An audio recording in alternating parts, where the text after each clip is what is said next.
मज़ीद informative videos के लिए मेरे चैनल को सब्सक्राइब करें और बेल आइकन को प्रेस करें। अस्सलाम वालेकुम टू एवरीवन, होप सो आप सब ठीक होंगे।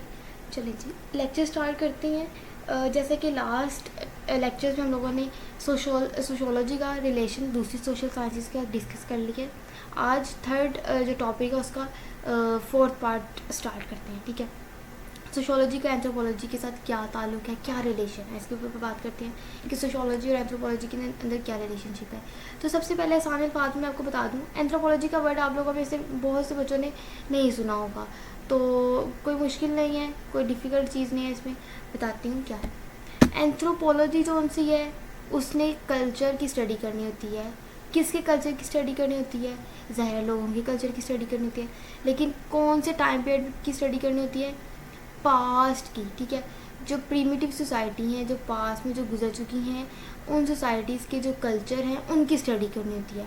तो in other words, in short words and in easiest word हम कह सकते हैं कि सोशियोलॉजी जो एंथ्रोपोलॉजी है वो प्रीमिटिव सोसाइटीज़ के कल्चर की स्टडी करता है। So let's start. Anthropology human की स्टडी करता है। ह्यूमन की स्टडी, जाहिर है जो कल्चर है वो किसका होता है? ह्यूमन का कल्चर होता है, इंसानों का कल्चर होता है, इंडिविजुअल्स का कल्चर होता है, ग्रुप का कल्चर होता है। ठीक है, तो मैन के की स्टडी करता है। अब एंथ्रोपोलॉजी की 4 फील्ड्स हैं जो यहाँ पे लिखी हुई हैं, उनको थोड़ा सा डिस्कस कर लेते हैं। तो एंथ्रोपोलॉजी में प्री हिस्ट्री की डिस्कशन होती है। प्री हिस्ट्री से मुराद की इंसान की पहले की हिस्ट्री, उसके ऊपर डिस्कशन चलती है। फिर क्या थी, उनकी लैंग्वेज की बात की जाती है कि वो कौन सी लैंग्वेजेस थी कल्चर में, पास कल्चर में जो वो यूज़ करते थे, वो किस तरह से एक दूसरे के साथ कम्युनिकेट करते थे। ठीक है, उनकी लैंग्वेज की स्टडी की जाती है। फिर आता है फिजिकल और एंथ्रोपोलॉजी, फिजिकल एंथ्रोपोलॉजी या इसको कहा जाता है बायोलॉजिकल एंथ्रोपोलॉजी। अब फिजिकल एंथ्रोपोलॉजी और बायोलॉजिकल एंथ्रोपोलॉजी में क्या है, इसमें जो लोग हैं, जो पीपल हैं, जो इंडिविजुअल हैं, उनके रीजन की बात की जाती है, ह्यूमन के रीजन की बात की जाती है, और बात की जाती है कि वो कौन सी चीज़ें हैं जिनके वजह से ह्यूमन इवैल्यूएशन के प्रोसेस से गुजरता है, क्या उनमें अडॉप्टेशन वाला प्रोसेस होता है, वो चीज़ों को अडॉप्ट करते हैं या नहीं करते, और विद द पैस ऑफ टाइम क्या क्या चेंजिंग आती है, इस सब की स्टडी की जाती है फिजिकल एंथ्रोपोलॉजी में। फिर रहता है आर्कियोलॉजिकल साइंस। आर्कियोलॉजिकल साइंस क्या होता है? इसके अंदर भी इंफॉर्मेशन हमें मिलती है। ठीक है, आर्कियोलॉजी में भी हम लोग इंफॉर्मेशन गैदर कर रहे होते हैं, इकट्ठी कर रहे होते हैं, किसके बारे में, लोगों के कल्चर के बारे में कर रहे होते हैं कि पास्ट में उन्होंने क्या किया था। अब वो किसके ज़रिए से कर रहे होते हैं? पास्ट की चीज़ों के ज़रिए से तो कर रहे होते हैं, लेकिन आर्कियोलॉजिकल वे में कर रहे होते हैं, जैसे कि स्कैटल्स के ज़रिए, जो आप लोगों ने पढ़ा होगा कि जो इंसानी ढांचा होता है हड्डियों का, उसके ज़रिए से भी स्टडी की जाती है मुख्तलिफ़ चीज़ों की। लाइक जो हमारे मंजोदड़ो हैं, जो इलाका है मंजोदड़ो का, वहाँ पे भी जब स्टडी की गई तो वो एंथ्रोपोलॉजिस्ट ने ही डिफ़ाइन किया कि ये जो सोसाइटी है इसके अंदर, ये जो पास की जो सोसाइटी है, जो प्रिमिटिव सोसाइटी है, इसके अंदर लोग किस तरह से रहा करते थे, इनका खाना पीना क्या था, इनका वेयरिंग टेयरिंग स्टाइल कैसा था, या इनकी जो चीज़ें हैं, पास की जो चीज़ें हैं जो ज़मीन में दफन है, उनसे अंदाज़ा लगाते हैं कि एंथ्रोपोलॉजी के जो पास के जो प्रिमिटिव जो लोग थे वो किस तरह के बर्तन वगैरह इस्तेमाल करते थे। तो ये सब की स्टडी आर्कियोलॉजी में आता है। फिर आता है कल्चरल एंथ्रोपोलॉजी। कल्चरल एंथ्रोपोलॉजी क्या है? इसने भी सोसाइटी की स्टडी करनी होती है, सोसाइटी में रहते हुए एक कॉन्टेक्स्ट कल्चर की स्टडी करनी होती है। अब कल्चर के बारे में, कल्चर की वेरिएशन के बारे में, कल्चर की डेवलपमेंट के बारे में, इन चीज़ों के बारे में उनसे स्टडी करनी होती है। तो ये क्या है, एक और फील्ड है एंथ्रोपोलॉजी की। फिर क्या है जी, its aim is to study the culture of primitive society, but the recent trend is to study the modern technological changing in the various culture. तो ये हमें अंडरस्टैंड होता है कि हम लोग पास की सोसाइटी की या पास के कल्चर की स्टडी करते हैं। ठीक है, ये तो बात क्लियर है सबको, लेकिन जैसे जैसे सोसाइटी चेंज हो रही है, मॉडर्न टेक्नोलॉजीज़ आ रही हैं, कंपैरिजन जब किया जाता है पास्ट की सोसाइटी का प्रेजेंट की सोसाइटी के साथ, या प्रेजेंट का पास्ट के साथ जब कंपैरिजन किया जाता है, तब एंथ्रोपोलॉजिस्ट प्रेजेंट की जो चेंजिंग है उनको भी स्टडी करता है कि ताकि मोर अंडरस्टैंडिंग हो, ज़्यादा अंडरस्टैंडिंग देने के लिए वो स्टडी करता है। ठीक है, सोशियोलॉजी को हम लोग ऑलरेडी बहुत दफ़ा डिस्कस कर चुके हैं, इधर भी थोड़ा सा पढ़ लेते हैं। सोशियोलॉजी में हम लोग सोसाइटी की स्टडी करते हैं, सोसाइटी के स्ट्रक्चर की स्टडी करती हैं, उसके अंदर जो होने वाले फंक्शन है, काम वगैरह, क्या कौन कौन से काम हो रहे हैं उनकी स्टडी की जाती है, और जो सोसाइटी और कल्चर के अंदर जो प्रॉब्लम आ रही हैं उनकी स्टडी की जाती है, कल्चर की स्टडी की जाती है, ठीक है। इन सब की स्टडी करना सोशियोलॉजी के अंदर आता है। तो एंथ्रोपोलॉजी हम लोगों ने पढ़ लिया है, तो और थोड़ा सा इसको डिस्कस कर लेते हैं। Study of culture is significant part of sociology, where as culture is the subject matter of culture anthropology. तो जो स्टडी जो हम लोगों की जो सोशियोलॉजी है वो सोसाइटी की स्टडी करता है, और जो सोसाइटी है उसके अंदर कल्चर आता है। तो कल्चर का सोसाइटी के साथ लिंक और सोसाइटी का सोशियोलॉजी के साथ लिंक, समझ आता है ना ये बात कि जो कल्चर है उसकी स्टडी कौन किस कॉन्टेक्स्ट में की जाती है, कहाँ पे की जाती है, सोसाइटी में की जाती है, और सोसाइटी की स्टडी किस में की जाती है, सोशियोलॉजी में की जाती है। जबकि जो कल्चर है वो एक सब्जेक्ट मैटर है, सब्जेक्ट मैटर है, ठीक है, सब्जेक्ट के तौर पर इसको लिया जाता है। किस में? कल्चर एंथ्रोपोलॉजी में, क्योंकि एंथ्रोपोलॉजी में की ही कल्चर की स्टडी की जाती है, लेकिन पास्ट के कल्चर की स्टडी की जाती है। तो इस डिबेट से पता चलता है कि हाँ जी वाकई सोशियोलॉजी और एंथ्रोपोलॉजी का आपस में लिंक है। किस बेस पर लिंक है? कल्चर की बेस पर लिंक है। आपस में इन दोनों का जो लिंक है, रिलेशन है, वो इसी वजह से है कि ये कल्चर की स्टडी कर रहे होते हैं। लेकिन फ़र्क यहाँ पे रहता है, वो प्रेजेंट की स्टडी करते हैं, ये पास्ट की। क्या डिफरेंसेस में पढ़ते हैं कि क्या क्या डिफरेंसेस हैं।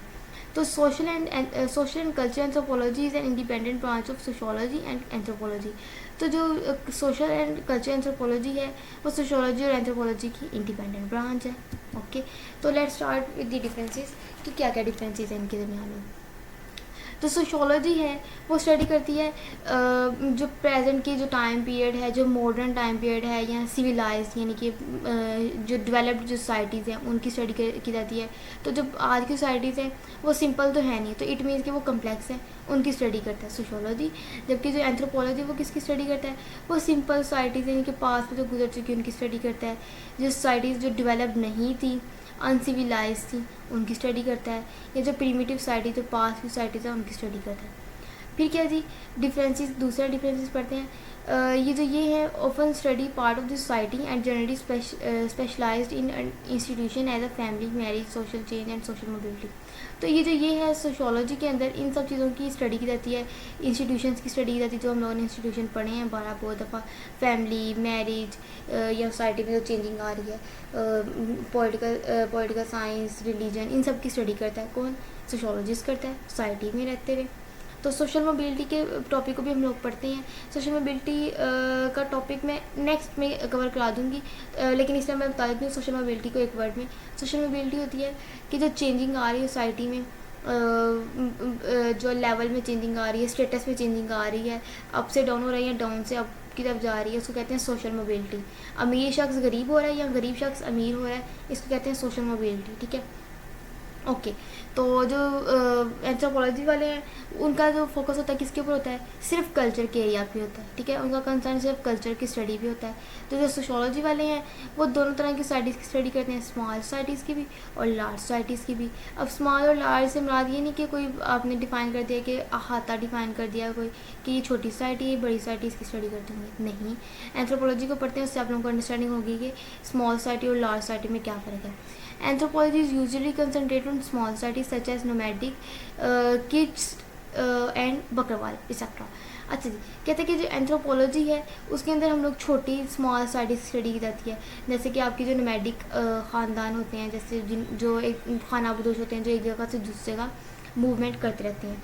अब ये जो सोसाइटीज़ होती हैं आपको पता है ये इतनी बड़ी नहीं होती, स्मॉल लेवल की सोसाइटीज़ होती हैं, तो ये चलती रहती हैं, टूटती भी हैं, बनती हैं, चलती हैं, छोटे छोटे लेवल पे होती हैं, ठीक है। ये कोई बहुत बड़ी वाइड सोसाइटी नहीं होती, छोटी छोटी सोसाइटीज़ होती हैं, जिनको नोमैडिक कहा जाता है, इनकी स्टडी करता है। अब ये दो यहाँ पे नोमैडिक ट्राइब्स के बारे में बात की जा रही है, एक इंडिया से बिलोंग कर रहे हैं और एक जो है पाकिस्तान से बिलोंग कर रहे हैं। बकरवाल जो है वो पाकिस्तानी सोसाइटी से बिलोंग करते हैं, और ये किड्स हैं, ये जो इंडिया के जो रिलीजन है उसके ऊपर बेस कर रहा है, उनकी सोसाइटी का नाम है, ठीक है। ओके, तो पता चलता है कि जी ये स्मॉल सोसाइटीज़ की स्टडी करता है। इसके नीचे थोड़ी सी और एक्सप्लेनेशन लिखी है, उसको पढ़ लेते हैं। Indo Aryan language spoken in the religion of India, ठीक है, और मुस्लिम नोमैडिक ट्राइब्स। तो जो डिफरेंट टाइप्स की जो लैंग्वेजेस हैं जो यूज़ की जाती हैं इंडिया में, उसको इंडिया आर्यन लैंग्वेजेस कहा जाता है। तो वो इंडिया के रिलीजन में यूज़ की जाती है। और मुस्लिम नोमैडिक कल्चर में या मुस्लिम ट्राइब्स में डिफरेंट तरह की लैंग्वेजेस यूज़ की जाती हैं। तो इन सब की स्टडी करना क्या कहलाता है? एंथ्रोपोलॉजी कहलाता है। तो sociology makes us of the observation. Sociology वाले किस तरह ऑब्जर्वेशन करते हैं? इंटरव्यूज़ के ज़रिए ऑब्जर्वेशन करते हैं, सर्वेज लेते हैं, क्वेश्चनियर के ज़रिए ऑब्जर्वेशन करते हैं। तो जो एंथ्रोपोलॉजी वाले हैं वो किस तरह से ऑब्जर्वेशन करते हैं? वो सोसाइटी के अंदर जाते हैं, वहाँ जाके रहते हैं, वहाँ जाके चीज़ों को ऑब्जर्व करते हैं, डायरेक्ट ऑब्जर्व करके इंटरव्यूज़ लेते हैं, उसकी प्री स्टडी करते हैं। तो यहाँ पे आप लोगों को डिफरेंसेस ख़त्म होती हैं। किसी को कोई कन्फ्यूजन हो तो मुझसे पूछ सकते हैं नीचे कमेंट में। इसके अलावा बाकी पिछली वीडियोज़ भी देखें ताकि आप